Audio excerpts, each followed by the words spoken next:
sahabat PPG, perkenalkan nama saya Nilantim Anugraheni.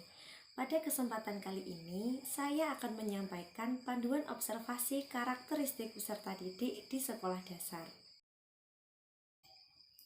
Berikut ini adalah aspek-aspek yang diamati.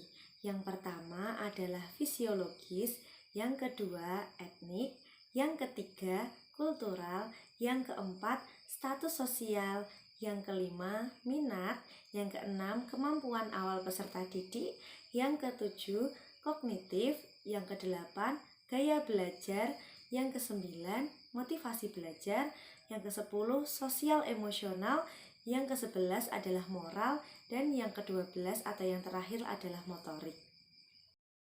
Dari aspek fisiologis yang diamati adalah bagaimana keaktifan peserta didik dalam kegiatan fisik, berapa usia rata-rata peserta didik, berapa tinggi rata-rata peserta didik, berapa berat badan rata-rata peserta didik, apakah terdapat peserta didik yang memiliki kebutuhan khusus, dan bagaimana kondisi kesehatan peserta didik, apakah ada yang memiliki riwayat penyakit. Dari aspek etnik yang diamati adalah dari mana saja asal suku atau daerah peserta didik, apakah terdapat peserta didik yang berasal dari luar Indonesia, apakah peserta didik saling menghargai asal suku masing-masing, apakah peserta didik mempelajari budaya dari masing-masing suku. Aspek kultural yang diamati adalah apakah peserta didik memiliki keberagaman adat istiadat dari asal daerahnya, apakah peserta didik menerapkan kultur tersebut di sekolah. Yang selanjutnya adalah apakah peserta didik menerapkan budaya 5S di lingkungan sekolah. Aspek status sosial yang diamati adalah di mana peserta didik tinggal, bagaimana latar belakang keluarga peserta didik, apa sajakah pekerjaan masing-masing orang tua peserta didik, apakah peserta didik membeda-bedakan teman di kelasnya, apakah guru memberikan perhatian dan perlakuan yang sama terhadap peserta didik. Aspek minat yang diamati adalah apakah peserta didik memiliki pelajaran favorit, bagaimana respon peserta didik pada setiap pembelajaran, bagaimana rasa ingin tahu peserta didik ketika pembelajaran, bagaimana ketekunan peserta didik dalam belajar, apakah peserta didik aktif ketika pembelajaran.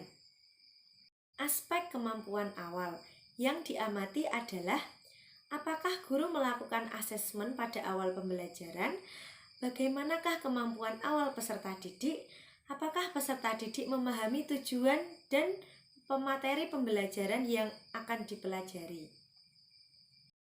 Aspek kognitif yang diamati adalah apakah peserta didik dapat mengikuti pembelajaran sesuai dengan alokasi waktu, apakah peserta didik aktif merespon pertanyaan guru selama pembelajaran, apakah peserta didik memperoleh informasi baru berdasarkan pengalaman dalam pembelajaran, bagaimanakah pemahaman peserta didik dalam pembelajaran, bagaimanakah keterampilan dasar peserta didik dalam membaca, menulis, dan berhitung, apakah peserta didik mampu mengenali simbol-simbol sederhana, apakah peserta didik mampu menyelesaikan soal-soal yang diberikan guru dengan tepat.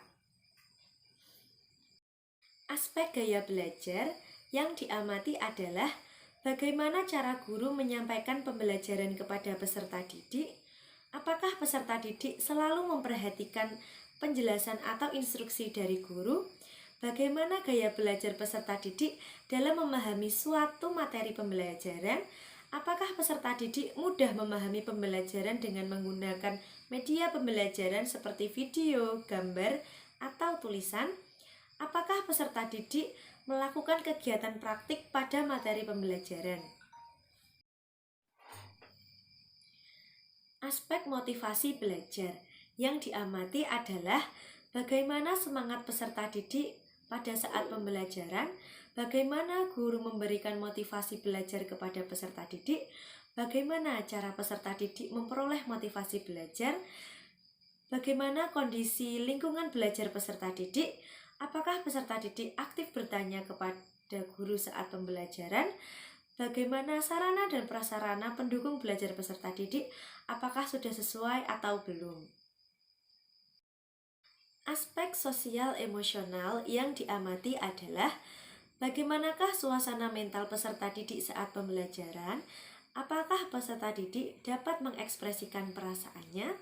Bagaimana interaksi antar peserta didik? Apakah peserta didik senang berdiskusi dengan teman satu kelas? Apakah ada peserta didik yang memiliki tingkat emosi yang tinggi? Adakah peserta didik yang memiliki kebiasaan tertentu yang berbeda dengan teman-temannya? Apakah peserta didik saling berinteraksi di sekolah? Bagaimana peserta didik menyikapi teman yang sedang berkelahi? Apakah peserta didik mengucapkan kata maaf, tolong, dan terima kasih kepada orang lain? Apakah peserta didik dapat berinteraksi dengan guru atau teman di luar kelas dengan baik? Aspek moral yang diamati adalah apakah peserta didik berdoa sebelum dan sesudah kegiatan pembelajaran? Apakah peserta didik dapat bersikap sopan dan menerapkan 5S ketika berpapasan dengan guru? Apakah peserta didik berani mengakui kesalahan? Apakah peserta didik menerima resiko atas tindakan yang dilakukan? Apakah peserta didik mengerjakan tugas dengan jujur? Apakah peserta didik dapat mematuhi peraturan dan tata tertib di sekolah? Apakah peserta didik mengikuti kegiatan ibadah dengan baik? Bagaimana guru menerapkan nilai-nilai profil pelajar Pancasila kepada peserta didik? Aspek motorik yang diamati adalah apakah peserta didik dapat melakukan aktivitas sesuai dengan instruksi guru? Apakah peserta didik memiliki respon tubuh yang baik? Apakah peserta didik mengikuti kegiatan upacara dengan baik? Bagaimanakah kemampuan menjaga keseimbangan tubuh peserta didik? Sekian presentasi dari saya. Apabila banyak kurang, saya mohon maaf. Terima kasih.